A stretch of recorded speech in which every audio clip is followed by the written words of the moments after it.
La formación de los pueblos y ciudades se da básicamente por varios factores, pero principalmente por el hecho del instinto gremial que tiene la especie humana y por la necesidad de alimentarse para subsistir. Este instinto gremial es el que nos lleva a formar grupos y luego manadas que en principio son nómadas, cazadores y colectores de frutos, que eventualmente llegan a sentarse y a afincarse solamente cuando el hombre se tropieza, porque no es que descubre, sino que se tropieza con la agricultura. Le da la posibilidad de quedarse en un mismo espacio y en un mismo lugar por tiempo indefinido. Este gran salto que da la humanidad tomó miles de años en establecerse y en afincarse, ya que la agricultura es un proceso muy largo de prueba y error, digamos, que la gente fue probando a través del tiempo. Una vez que el hombre descubre la agricultura, ya se queda y forma los pueblos y ciudades que luego se convierten en las megaciudades que vemos hoy en día.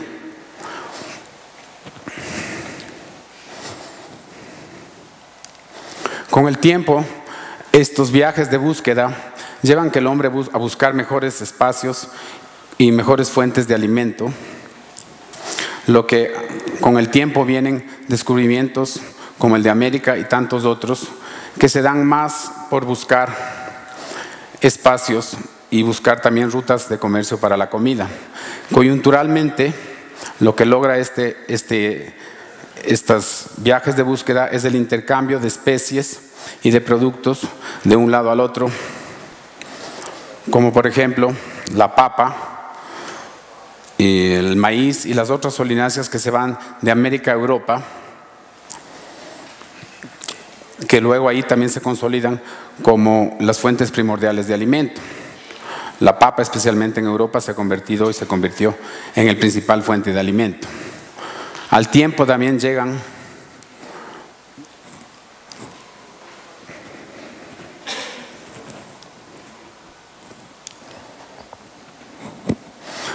la papa, como vemos aquí también en una obra de Van Gogh, en los siglos XVII y XVIII, fue el primordial fuente de alimento.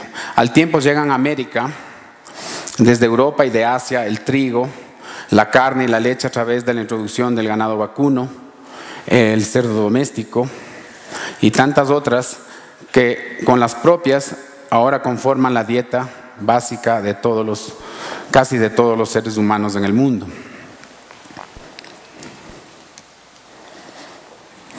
Esta incesante búsqueda de alimento nos lleva también a buscar espacios más grandes, porque como las ciudades crecen se necesita más espacio y más espacio para producir los alimentos, lo que hace que se consuma exponencialmente el terreno. Según fuentes, un ser humano necesita 2.600 metros cuadrados para producir los alimentos que consume. Ahora, como somos 6.8 billones de personas, consumimos 18 millones de kilómetros cuadrados utilizados para la agricultura.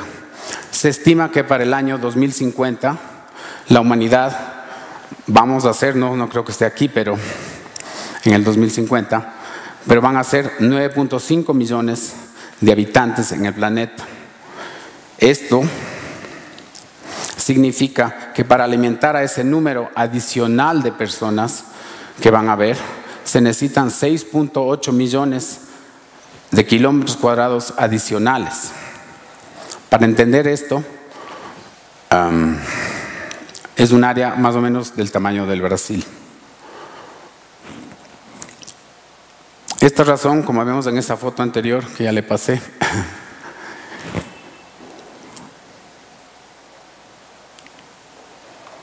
esto es una foto de la destrucción de los bosques. Esta la tomé en la selva ecuatoriana, pero en el mundo en general se pierden 19 millones de hectáreas cada año, principalmente para el uso de la agricultura.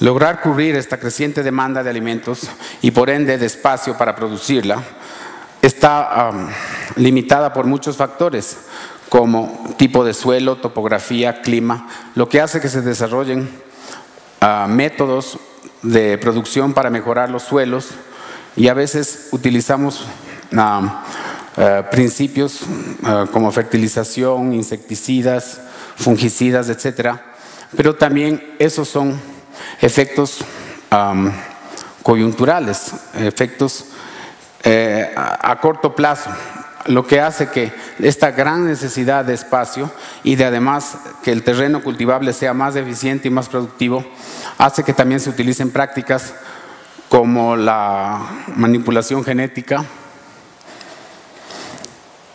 tan controversial porque no sabemos ni conocemos sus efectos, entonces están prohibidas de muchos lados. También está la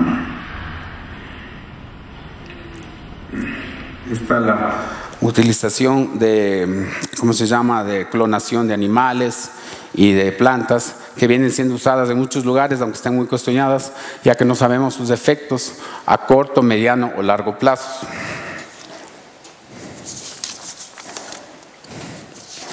A medida que las ciudades crecen y crecen, también van incorporando grupos humanos de diferentes orígenes. ¿Me regalas un poco de agua, por favor? Lejanos y vecinos que traen consigo sus costumbres y culturas que poco a poco se van incorporando al esquema general de la población y dependiendo de la importancia que tienen, van incorporándose, como te digo, a la sociedad, y lo que hace que cuando el grupo humano se vuelve más grande, absorbe otras costumbres. Muchas gracias.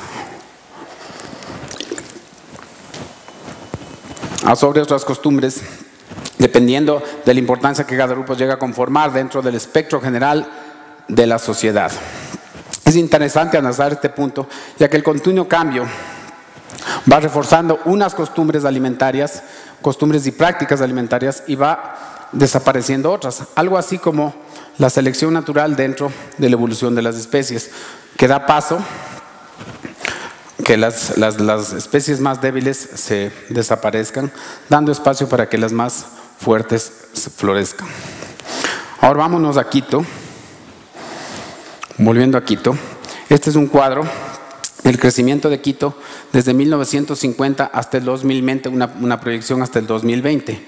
Como podemos ver, como Carolina dijo, en 1950 Quito era realmente un pueblo de 206,000 habitantes.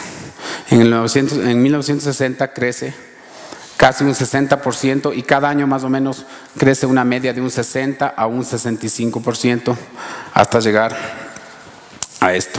Como vemos, esto es un crecimiento exponencial.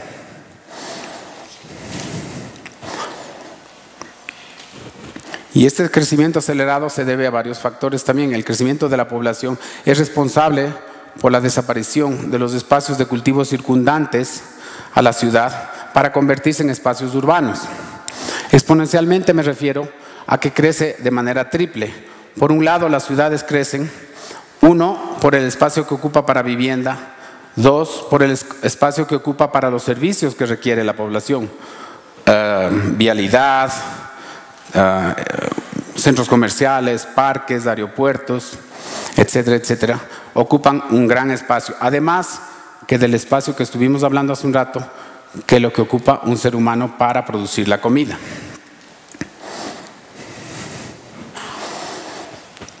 Aquí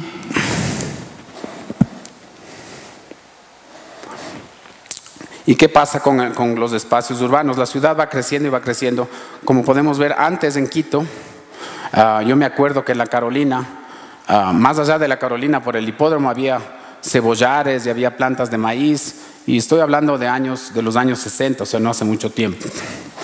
¿Qué pasa? Que cuando la ciudad crece y crece y la población crece y crece, también crece la demanda, y esta demanda hace que se necesiten espacios mucho más amplios y mucho más grandes para poder producir los alimentos. De ahí estos gigantescos monocultivos que podemos ver de arroz, de maíz, de papa y de arroz. Estos monocultivos o megacultivos gigantescos reemplazan a la producción artesanal, porque si bien la producción artesanal, orgánica, nos suena bonito, nos suena cómodo, es viable, pero no es rentable. Entonces, eso empuja a que se utilicen prácticas medio controversiales. Para tener un ejemplo de la idea de lo que consume un quiteño, tenemos aquí una muestra de una cantidad de papa, arroz y maíz, que son los 3 alimentos básicos de la dieta de los quiteños. El maíz se consume no en esa cantidad directamente por ingesta humana, sino que también se utiliza en su gran mayoría para alimentar a animales como las gallinas, cerdos, que son los que nos alimentamos. Y el arroz, que si bien no se cultiva en los alrededores de Quito o en la sierra, sí queremos ponerle dentro de para ilustrar mejor este punto, ya que es quizás parte de la dieta más importante que tenemos. Según datos y estadísticas de la FAO, de FMI, de Index Mundi, la ciudad de Quito en el año 2009 consumió 87 gramos de papa, que son estas 3 papitas de aquí, 50 gramos de maíz, parecería mucho, pero como les digo, la mayoría va para alimentar animales que luego los consumimos. Y de arroz, apenas 17 gramos. No sé si estas cifras sean correctas, pero nos pueden parecer bastante insignificantes, ya que es muy poco. Pero si multiplicamos por el número de habitantes que tiene la ciudad, resulta ser una cifra bastante impactante. En este cuadro podemos ver más o menos que llegan a ser entre papa, maíz y arroz en toneladas, son 101.252 toneladas. Lo que afecta es el espacio que se necesita, ya que solo para estos 3 productos se utilizan 203.000 hectáreas, 230.15 millones de metros cuadrados o 230 kilómetros cuadrados. Que tal vez no entendamos esa cifra, pero toda el área metropolitana ocupa 342 kilómetros cuadrados. Entonces, el espacio solo para estos 3 productos ocupa un 71%. Y si a esto le sumamos el espacio que se necesita para producir frutas y verduras, es un espacio bastante más amplio, ya que las frutas y verduras rinden mucho menos por metro cuadrado que las gramíneas. Y si además le sumamos lo que se necesita para producir proteínas, que es mucho menos rentable por metro cuadrado, llegamos a territorios realmente impactantes. Ahora, para ilustrar esto, o para comprender quizás esto un poco mejor, vemos un plano de Quito. Este es un plano de Quito que ilustra el crecimiento de Quito desde 1760, son cifras aproximadas, hasta el año 2006. En las áreas diferentes oscuros del tamaño de Quito, como podemos ver en el espacio en el centro, es pequeñito y realmente en los 180 o 140 años primeros de este cuadro podemos notar que es un espacio que no creció mucho y poco a poco fueron creciendo y creciendo y creciendo hasta los años 40 y 50, donde realmente la explosión demográfica de Quito es impresionante. Como vemos, es un crecimiento físico casi exponencial que va de la mano con el crecimiento de la población. En los años 40, espacios como La Carolina, El Batán, Mariana de Jesús y áreas netamente agrícolas alejadas de la ciudad en ese entonces, hoy son espacios urbanos prácticamente en el centro de la ciudad. Otros espacios un poco más alejados como la Villa Flora, San Bartolo, Carcelén, la Rumiñahui y otros espacios como estos eran las huertas y las haciendas que alimentaban a la ciudad. Eventualmente, como se necesitaba espacios más amplios para producción, la gente también se volcó a los valles de Los Chillos y de Tumbaco. Pero en los años 60 y 70 empezaron a urbanizarse primeramente Los Chillos y en los años 80 vemos que el espacio que ocupa las ciudades del área verde, el área verde claro, son espacios gigantescos que han ocupado la ciudad en la parte urbana. Aquí vemos un plano de la ciudad de Quito, donde podemos ver que la ciudad se extiende desde las faldas del Pichincha, porque no puede extenderse más arriba, hacia el oeste, y hacia el este se extiende realmente hasta Pifo. En el norte se extiende hasta Pomasqui, inclusive hasta Calacalí, casi llegando a Calacalí, y en el sur hasta Tambillo o Aloja. ¿A qué llega todo esto? La idea es que la ciudad se sigue expandiendo y que hace que las distancias crezcan también, y el tiempo que la gente necesita para trasladarse de un lado al otro se necesita bastante más tiempo. Antes recuerdo que teníamos 2 a 3 horas para almorzar, normalmente en los años 70, cuando yo estaba todavía en la primaria. La gente tenía 2 y 3 horas para almorzar y se iba a las casas, porque la ciudad era mucho más pequeña, mucho más amigable, mucho más transitable.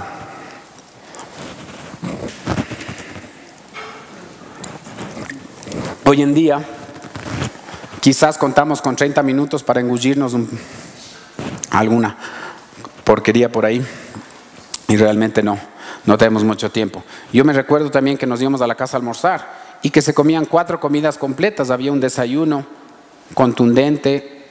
Yo era gordito, ahora ya no soy gordito. No es que dejé de comer, sino que por otras razones. El almuerzo, que también era un almuerzo completo, y había la hora del té. ¿Se acuerdan? No sé si se acuerdan ustedes del cafecito, del famoso cafecito que se comía en la tarde. Eso ya se dejó de practicarse en las casas de Quito desde hace varios años, porque la gente ya no puede llegar a las casas a las 5. Ahora llegan a las 6, 7 de la noche para comerse algo rápido, ir a descansar para el otro día. Entonces, el tiempo es un factor determinante para la vida de las personas. Afecta la manera que nos comportamos, que nos movemos, y obviamente cómo nos alimentamos, ya que alimentarse es parte imprescindible de las actividades diarias. Para esto aparecen soluciones prácticas que a veces tal vez no nos parezcan de lo mejor o no las comprendamos un poco, pero que sí cumplen con el propósito de llenar y satisfacer esta necesidad básica para la mayoría de las personas. Entonces aquí es cuando surge el concepto de la comida rápida, o como una suerte de salvavidas, digamos, que nos viene a rescatar al ciudadano. El ejemplo más representativo de esta comida rápida quizás es la hamburguesa, porque cumple con todos los requerimientos de una comida, casi, digamos, cumple con todos los requerimientos de una comida básica, al aportar con carbohidrato, proteína, legumbres y grasas a la dieta de los humanos. Lamentablemente, este producto, este plato, aporta con más grasa que proteína. Aporta con más o menos la mitad de la proteína que debemos alimentarnos a diarios, pero aporta el doble de grasa. De ahí los estragos que está causando en el mundo entero esta alimentación desbalanceada y poco práctica.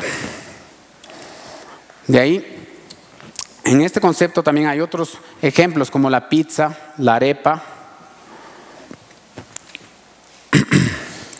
y el taco, que si bien son algunos ejemplos, son ejemplos aparentemente distintos, básicamente son iguales porque cumplen también con aportar básicamente los mismos elementos con más y menos cantidad de grasa o de proteína.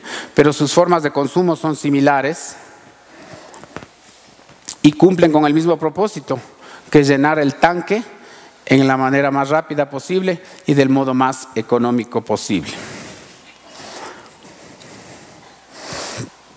Una hamburguesa tampoco es económica si hablamos en términos globales, porque si analizamos el costo real de producir una hamburguesa, es impresionante el resultado.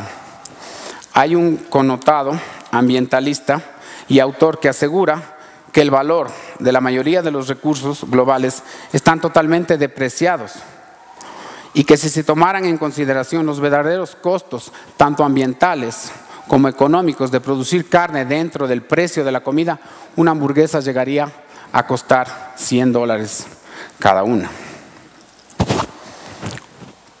Y si bien la hamburguesa nos puede parecer simple, es una comida que ha debido pasar por muchos siglos de cambios, de transformaciones y de razones para tomar la forma que hoy tiene. Jamás pensamos en los orígenes de cada uno de estos ingredientes, ni de cuántas personas tuvieron que trabajar para producir estos ingredientes, como tampoco las condiciones y los factores que comprenden el viaje de este presuntamente simple plato para llegar a donde está ahora. No alcanzamos a imaginar el esfuerzo titánico y el costo ambiental que significa el poner una hamburguesa en nuestras manos. ¿Y todo para qué? Para ser consumida en minutos y quizás al vuelo. En conclusión, creo que debemos vivir mejor, darnos el tiempo para alimentarnos bien y en paz, con productos sustentables y también amigables, de productos locales, porque mientras menos viaja la comida, más barato es, para asegurarnos una vida plena y dejarle al planeta, y dejarle un planeta menos dañado a las generaciones futuras. Gracias.